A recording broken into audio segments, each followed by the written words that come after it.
Pada hakikatnya dunia dan segala isinya itu hanya milik Allah Subhanahu wa Ta'ala. Dialah yang berkehendak untuk memberi ataupun mengambil apa yang telah Dia berikan. Kita sebagai makhluk ciptaannya tidak pantas untuk membangkang, dan kita sepatutnya memang hanya menyembah kepadanya. Dalam pandangan agama, bencana alam bisa dilihat sebagai ujian atau peringatan dari Allah untuk mengingatkan manusia agar kembali kepadanya dan hidup sesuai dengan ajaran agama. Namun, dari sudut pandang ilmiah, bencana tersebut seringkali dijelaskan oleh faktor-faktor alam dan lingkungan. Namun kali ini, ada beberapa peristiwa luar biasa yang Allah kehendaki untuk menjadi pengingat bagi kita hambanya, yaitu peristiwa luar biasa yang ilmu ilmiah pun tidak bisa menjelaskannya.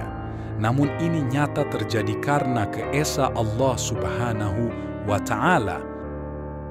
Peristiwa tersebut yaitu tenggelamnya umat dan kota besar. Dalam masa kepemimpinan beberapa nabi, ada beberapa kota yang dikatakan telah ditenggelamkan oleh Allah sebagai hukuman atas kedurhakaan penduduknya. Beberapa kota tersebut antara lain, ada kota Sodom dan Hijr, lalu ada 4 kota lainnya. Namun, sebelum kita lanjut bantu, support channel Pelangi Islam agar lebih berkembang dengan cara menekan tombol subscribe, like, juga aktifkan lonceng notifikasinya agar tidak ketinggalan video selanjutnya. Jangan ragu untuk memberikan pendapat atau ide lainnya di kolom komentar. Bismillah, mari kita mulai kisahnya.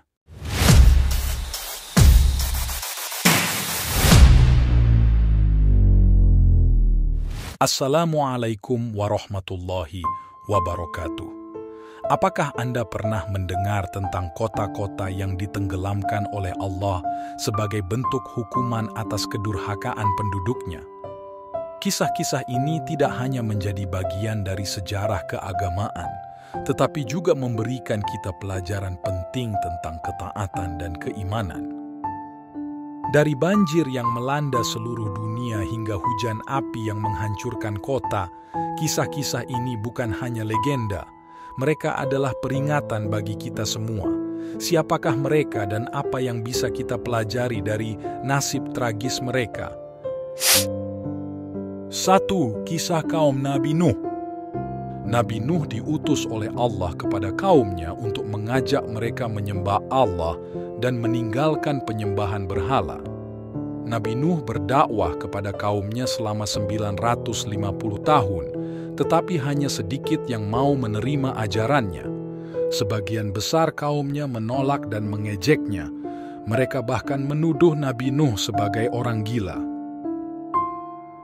Setelah upaya panjang dan tak kunjung berhasil, Allah memerintahkan Nabi Nuh untuk membuat sebuah bahtera, kapal besar.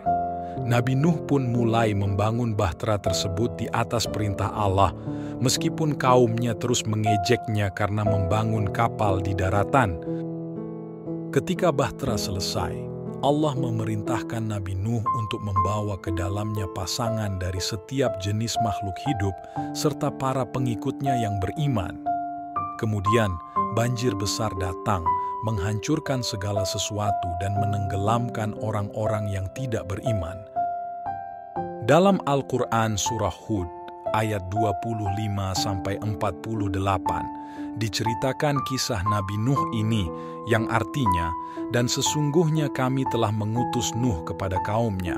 Dia berkata, sesungguhnya aku adalah pemberi peringatan yang nyata bagi kamu, agar kamu tidak menyembah selain Allah.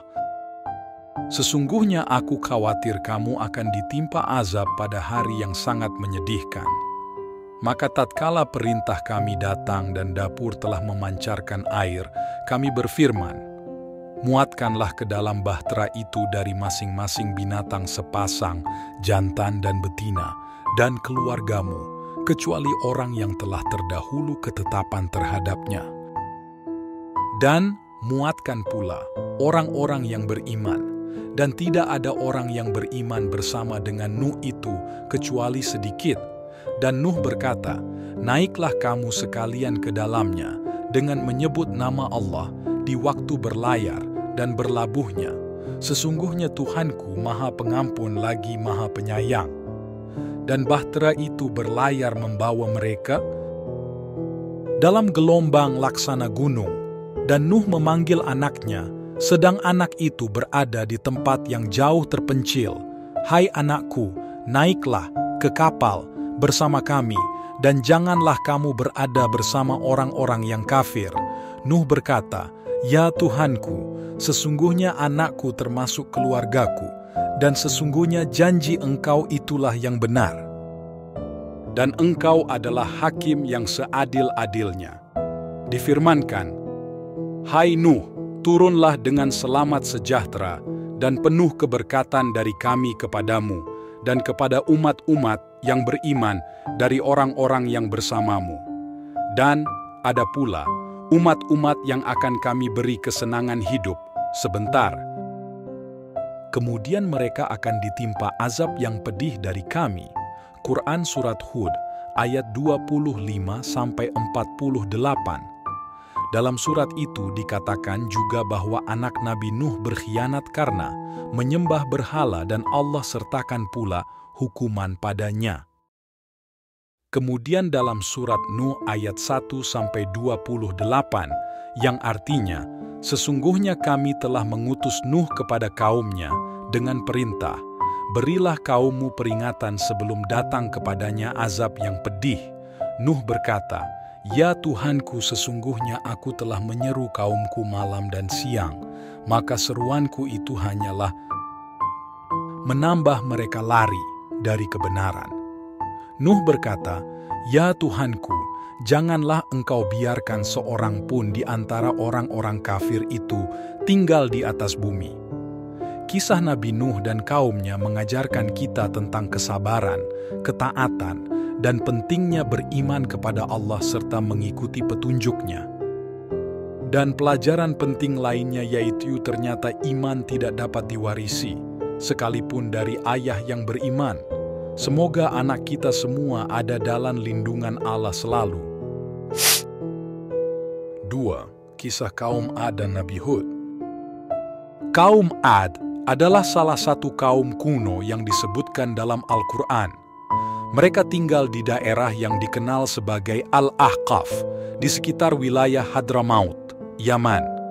Kaum Ad dikenal sebagai kaum yang kuat dan berkuasa, dengan peradaban yang maju serta bangunan-bangunan yang megah.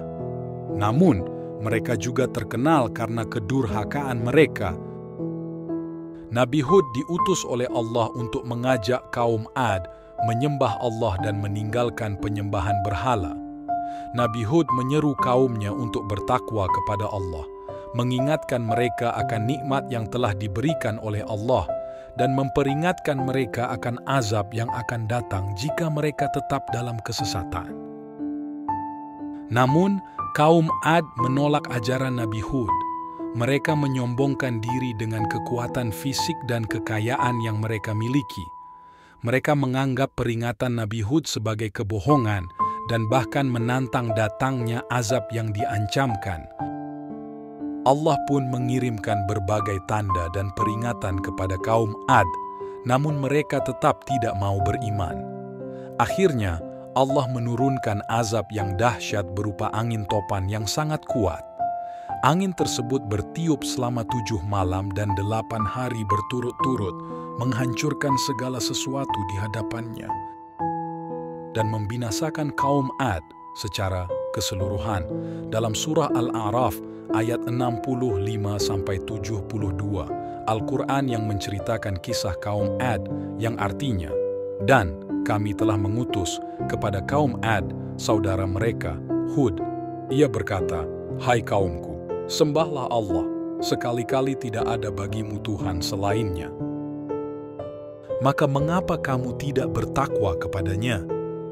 Pemuka-pemuka yang kafir dari kaumnya berkata, sesungguhnya kami benar-benar memandang kamu dalam keadaan kurang akal, dan sesungguhnya kami menganggap kamu termasuk orang-orang yang berdusta.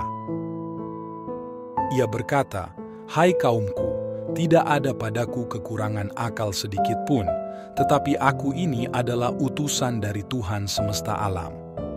Maka kami selamatkan Hud beserta orang-orang yang bersamanya dengan rahmat dari kami, dan kami tumpas orang-orang yang mendustakan ayat-ayat kami, dan mereka tidaklah beriman.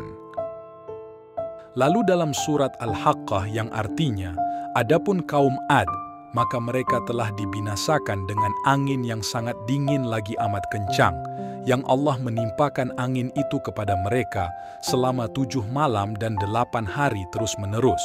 Maka kamu lihat kaum Ad pada waktu itu mati bergelimpangan, seakan-akan mereka tunggul pohon kurma yang telah kosong, lapuk. Maka adakah kamu melihat seorang pun yang masih tersisa di antara mereka? Surat Al-Haqqah ayat 6-8. Dan dalam surat Al-Fajr pun disebutkan, yang artinya, apakah kamu tidak memperhatikan bagaimana Tuhanmu berbuat terhadap kaum Ad, yaitu penduduk Iram yang mempunyai bangunan-bangunan yang tinggi, yang belum pernah dibangun, suatu kota. Seperti itu di negeri-negeri lain. Quran Surat Al-Fajr ayat 6-8. 3 Kisah kaum Tsamud dan Nabi Saleh. Kaum Tsamud adalah salah satu kaum kuno yang disebutkan dalam Al-Quran. Mereka tinggal di wilayah yang sekarang dikenal sebagai Al-Hijr, Madain Saleh, di Arab Saudi. Kaum Tsamud dikenal karena keahlian mereka dalam memahat gunung menjadi rumah-rumah dan bangunan megah. Namun, seperti kaum Ad, mereka juga durhaka kepada Allah dan menolak nabi yang diutus kepada mereka, yaitu Nabi Saleh. Nabi Saleh diutus oleh Allah kepada kaum Tsamud untuk mengajak mereka menyembah Allah dan meninggalkan penyembahan berhala. Nabi Saleh menyeru kaumnya untuk bertakwa kepada Allah dan memperingatkan mereka akan azab yang akan datang jika mereka tidak beriman. Kaum Tsamud menolak ajaran Nabi Saleh dan meminta mukjizat sebagai bukti kenabiannya. Allah mengabulkan permintaan mereka dengan memberikan mukjizat berupa seekor unta betina yang keluar dari celah batu besar. Nabi Saleh memperingatkan kaumnya agar tidak mengganggu unta tersebut dan membiarkannya minum dari sumur mereka 1 hari. Namun, kaum Tsamud tidak mematuhi peringatan Nabi Saleh. Mereka bahkan membunuh unta tersebut yang merupakan tanda kekuasaan Allah.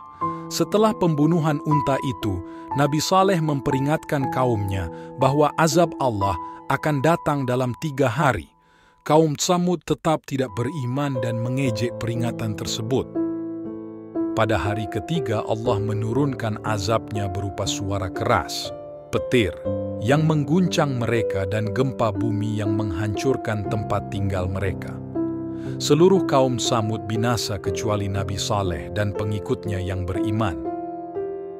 Beberapa ayat Al-Quran yang menceritakan kisah kaum Tsamud, salah satunya dalam surah Al-A'raf yang artinya, dan kami telah mengutus kepada kaum Tsamud saudara mereka Saleh. Ia berkata, hai kaumku, sembahlah Allah, sekali-kali tidak ada bagimu Tuhan selainnya. Sesungguhnya telah datang kepadamu bukti yang nyata dari Tuhanmu. Unta betina Allah ini menjadi tanda bagimu, sebab itu biarkanlah dia makan di bumi Allah, dan janganlah kamu mengganggunya dengan gangguan apapun, yang karenanya kamu akan ditimpa azab yang pedih. Kemudian mereka membunuh unta itu, maka berkata Saleh, bersukarialah kamu sekalian di rumahmu selama 3 hari, itu adalah janji yang tidak dapat didustakan. Maka tatkala datang azab kami selamatkan Saleh dan orang-orang yang beriman bersama-sama dengan dia dengan rahmat dari kami dan dari kehinaan di hari itu. Sesungguhnya Tuhanmu dialah yang maha kuat lagi, maha perkasa. Dan satu suara keras yang mengguntur menimpa orang-orang yang zalim itu, lalu mereka mati bergelimpangan di tempat tinggal mereka. Quran Surat Al-A'raf ayat 73-79.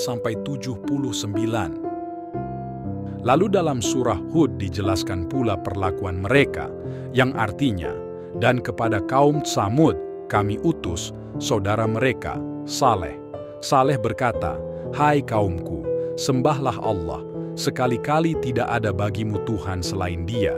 Dia telah menciptakan kamu dari bumi, tanah, dan menjadikan kamu pemakmurnya. Karena itu mohonlah ampunannya, kemudian bertaubatlah kepadanya. Sesungguhnya Tuhanku amat dekat, rahmatnya lagi memperkenankan doa hambanya." Mereka berkata, "Hai Saleh, sesungguhnya kamu sebelum ini adalah seorang di antara kami yang kami harapkan, mengapa kamu melarang kami menyembah apa yang disembah bapak-bapak kami? Dan sesungguhnya kami benar-benar dalam keraguan yang menggelisahkan terhadap agama yang kamu serukan kepada kami." Kemudian mereka membunuh unta itu, dan mereka berlaku angkuh terhadap perintah Tuhan. Dan mereka berkata, "Hai Saleh, datangkanlah apa yang kamu ancamkan itu kepada kami. Jika betul kamu termasuk orang-orang yang diutus Allah." Maka ketika keputusan kami datang, kami selamatkan Saleh dan orang-orang yang beriman bersama-sama dia dengan rahmat dari kami dan dari kehinaan di hari itu. Sesungguhnya Tuhanmu dialah yang maha kuat lagi, maha perkasa. Quran Surat Hud ayat 61-68. Kisah kaum Tsamud mengajarkan kita tentang pentingnya ketaatan kepada Allah, tidak mengabaikan peringatan para nabi, dan akibat buruk dari kedurhakaan serta kesombongan. 4. Kisah hilangnya kaum Nabi Lut. Kaum Lut adalah penduduk kota Sodom dan Gomora yang terkenal dalam agama Islam, Kristen, dan Yahudi. Mereka tinggal di wilayah yang diperkirakan berada di dekat Laut Mati, yang sekarang merupakan perbatasan antara Yordania dan Israel. Kaum Lut dikenal karena perilaku amoral dan menyimpang, termasuk praktek homoseksualitas. Kaum Sodom bahkan melakukan perbuatan yang sangat kotor dan belum pernah dilakukan oleh penduduk di bumi sebelumnya, yaitu saling menyukai sesama jenis. Allah Subhanahu wa Ta'ala sangat membenci perbuatan ini dan melarang umatnya untuk menyukai sesama jenis, karena pada dasarnya manusia diciptakan berpasangan. Allah Subhanahu wa Ta'ala telah menyebutkan dalam firman-Nya pada Al-Quran Surat Al-Anbiya ayat 74-75 bahwa semua penduduk di negeri Sodom melakukan perbuatan keji kecuali orang-orang yang tinggal di rumah Nabi Lut alaihi salam. وَلُوطًا إِتَّيْنُهُ حُكْمًا وَعِلْمًا وَنَجَّيْنَهُ مِنَ الْقَرْيَةِ الَّتِي كَانَتْ تَعْمَلُ الْخَبَائِثَ إِنَّهُمْ كَانُوا قَوْمَ سَوْءٍ فَسِقِينَ وَادْخَلْنَهُ فِي رَحْمَتِنَا إِنَّهُ مِنَ الصَّالِحِينَ. Artinya, kepada Lut kami telah berikan hikmah dan ilmu, dan telah kami selamatkan dia dari azab yang telah menimpa penduduk kota yang mengerjakan perbuatan keji. Sesungguhnya mereka adalah kaum yang jahat lagi fasik. Kami memasukkannya, Nabi Lut, ke dalam rahmat kami. Sesungguhnya dia termasuk golongan orang-orang yang saleh.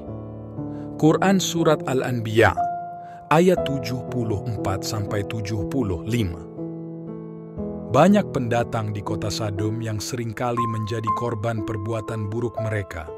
Mereka yang berani melawan tak segan-segan akan dibunuh. Jika orang yang menjadi pendatang merupakan pria tampan, maka ia akan menjadi rebutan penduduk pria, begitupun sebaliknya pada kaum perempuan. Nabi Lut alaihissalam dengan sabar membimbing mereka agar menyadari perbuatannya, tetapi tak seorang pun ada yang mau mendengar. Bahkan kaum Sodom mengancam dan melakukan kejahatan kepada Nabi Lut hingga berniat untuk mengusir Nabi Lut dari kota tersebut. Hal ini sebagaimana yang dikisahkan dalam Al-Quran Surat Asy-Syu'ara. Kadzabat qaumu Lutil mursalin, idh qala lahum akhuhum Lutun ala tattaqun, inni lakum rasulun aminun fattaqullaha wati'un, وَمَا أَسْتَلُكُمْ عَلَيْهِ مِنْ أَجْرٍ إِنْ أَجْرِيَ إِلَّا عَلَى رَبِّ الْعَالَمِينَ أَتَأْتُونَ الذُّكْرَانَ مِنَ الْعَالَمِينَ وَتَذَرُونَ مَا خَلَقَ لَكُمْ رَبُّكُمْ مِنْ أَزْوَاجِكُمْ بَلْ أَنْتُمْ قَوْمٌ عَادُونَ قَالُوا وَلَئِنْ لَمْ تَنْتَهِ لُوطٌ لَتَكُونَنَّ مِنَ الْمُخْرَجِينَ. Artinya kaum Lut telah mendustakan para rasul. Ketika saudara mereka, Lut, berkata kepada mereka, "Mengapa kamu tidak bertakwa? Sesungguhnya aku adalah seorang rasul terpercaya yang diutus kepadamu. Maka bertakwalah kepada Allah dan taatlah kepadaku. Aku tidak meminta imbalan kepadamu atas ajakan itu. Imbalanku tidak lain hanyalah dari Tuhan semesta alam. Mengapa kamu mendatangi jenis laki-laki di antara manusia berbuat homoseks? Sementara itu, kamu tinggalkan perempuan yang diciptakan Tuhan untuk menjadi istri-istrimu? Kamu memang kaum yang melampaui batas." Mereka menjawab, "Wahai Lut, jika tidak berhenti melarang kami, niscaya engkau benar-benar akan termasuk orang-orang yang diusir." Quran Surat Asy-Syu'ara ayat 160-167. Nabi Lut kemudian berdoa kepada Allah Subhanahu wa Ta'ala agar kaumnya mendapat azab atas perbuatan buruk mereka.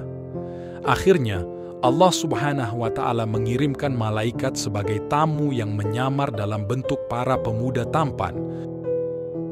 Hal ini membuat kaum Sodom berbondong-bondong mendatangi rumah Nabi Lut dan meminta untuk menyerahkan para pemuda tampan tersebut kepada mereka.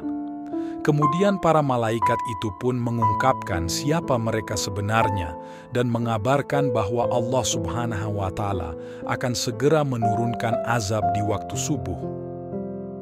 Nabi Lut alaihi salam dan para pengikutnya diminta untuk meninggalkan kota Sodom di malam hari. Selama keluar dari kota Sadum, mereka tidak boleh menoleh ke belakang supaya tidak melihat siksaan yang akan terjadi.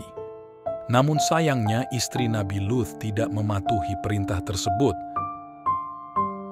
Dikala subuh tiba, Allah Subhanahu wa Ta'ala menurunkan azab yang sangat dahsyat berupa longsor dan hujan batu di negeri Sadum. Bebatuan besar menimpa para kaum Sodom secara berturut-turut hingga mereka binasa. Na'udzubillahi min zalik. Itulah kisah Nabi Lut dan kaumnya di negeri Sodom yang diberi azab oleh Allah Subhanahu wa Ta'ala karena menyukai sesama jenisnya. Semoga umat muslim dapat memetik hikmah dari kisah ini dan tidak melakukan perbuatan yang dilarang Allah Subhanahu wa Ta'ala. Kisah kaum Lut mengajarkan kita tentang pentingnya ketaatan kepada Allah, menghindari perbuatan-perbuatan dosa, dan memperhatikan peringatan dari para nabi. Azab yang menimpa kaum Lut juga menjadi peringatan bagi umat manusia tentang akibat dari kedurhakaan dan perilaku amoral. 5. Hilangnya kota Madian kaum Nabi Syuaib. Kota Madian adalah tempat di mana kaum Nabi Syuaib tinggal. Kaum Madian dikenal dalam Al-Quran karena kedurhakaan mereka terhadap Allah dan ketidakadilan dalam perdagangan. Mereka seringkali menipu dalam takaran dan timbangan serta melakukan berbagai macam kecurangan dalam urusan bisnis. Nabi Syuaib diutus oleh Allah kepada kaum Madian untuk mengajak mereka kembali kepada jalan yang benar, menyembah Allah, dan berlaku adil dalam semua urusan, terutama dalam perdagangan. Nabi Syuaib mengingatkan kaumnya tentang pentingnya menjaga kejujuran, serta memperingatkan mereka akan azab Allah jika mereka tidak bertaubat. Namun, kaum Madian menolak ajaran Nabi Syuaib. Mereka tidak hanya menolak peringatannya, tetapi juga mengancam dan mengejeknya. Mereka menantang Nabi Syuaib dengan berkata bahwa azab yang dijanjikan tidak akan pernah datang. Nabi Syuaib terus memperingatkan mereka, tetapi hanya sedikit yang mau beriman. Kaum Nabi Syuaib, kaum Madian, terkenal dengan berbagai bentuk kecurangan yang mereka lakukan dalam perdagangan dan urusan bisnis. Selain mengurangi takaran dan timbangan, kaum Madian juga melakukan berbagai bentuk penipuan lainnya dalam perdagangan. Al-Quran juga menyebutkan hal tersebut dalam surat Asy-Syara yang artinya, sempurnakanlah takaran dan janganlah kamu termasuk orang-orang yang merugikan, dan timbanglah dengan timbangan yang lurus. Dan janganlah kamu merugikan manusia pada hak-haknya, dan janganlah kamu merajalela di muka bumi dengan membuat kerusakan. Quran Surat Asy-Syu'ara ayat 181-183. Kaum Madian tidak hanya melakukan kecurangan dalam perdagangan, tetapi juga menghalangi orang lain dari jalan Allah. Mereka menakut-nakuti dan menghalangi orang yang beriman dari mengikuti ajaran Nabi Syu'aib. Akhirnya, Allah menurunkan azab yang dahsyat kepada kaum Madian. Azab tersebut berupa gempa bumi yang menghancurkan kota dan suara keras yang mengguncang mereka, sehingga seluruh penduduk yang durhaka binasa. Dijelaskan dalam surat Al-A'raf ayat 91 yang artinya, "Dan tatkala datang azab kami selamatkan Syuaib dan orang-orang yang beriman bersama-sama dengan dia dengan rahmat dari kami. Dan orang-orang yang zalim dibinasakan oleh satu suara yang mengguntur, lalu jadilah mereka mati bergelimpangan di rumahnya." Dalam pembahasan tentang kota-kota yang Allah azab, kita diingatkan tentang pentingnya ketaatan dan kepatuhan kepada ajaran-ajaran Allah. Kisah-kisah ini, seperti yang terdapat dalam Al-Quran tentang kaum Ad, Tsamud, dan penduduk Sodom, memberikan pelajaran yang sangat berharga tentang konsekuensi dari ketidaktaatan, kesombongan, dan perilaku maksiat. Allah mengazab mereka sebagai peringatan bagi umat manusia agar senantiasa beriman, beramal saleh, dan menjauhi kemungkaran. Dengan merenungi kisah-kisah ini, kita diharapkan dapat mengambil hikmah dan meningkatkan keimanan serta ketakwaan kita, sehingga kita terhindar dari azab dan mendapatkan rahmat-Nya di dunia maupun di akhirat. Semoga apa yang telah disampaikan bisa memberikan manfaat dan menjadi pengingat bagi kita semua untuk selalu menjaga keimanan dan ketakwaan. Mari kita terus belajar dan berusaha menjadi pribadi yang lebih baik. Terima kasih, dan semoga Allah senantiasa memberikan rahmat dan hidayah-Nya kepada kita semua. Akhir kata, wassalamualaikum warahmatullahi wabarakatuh.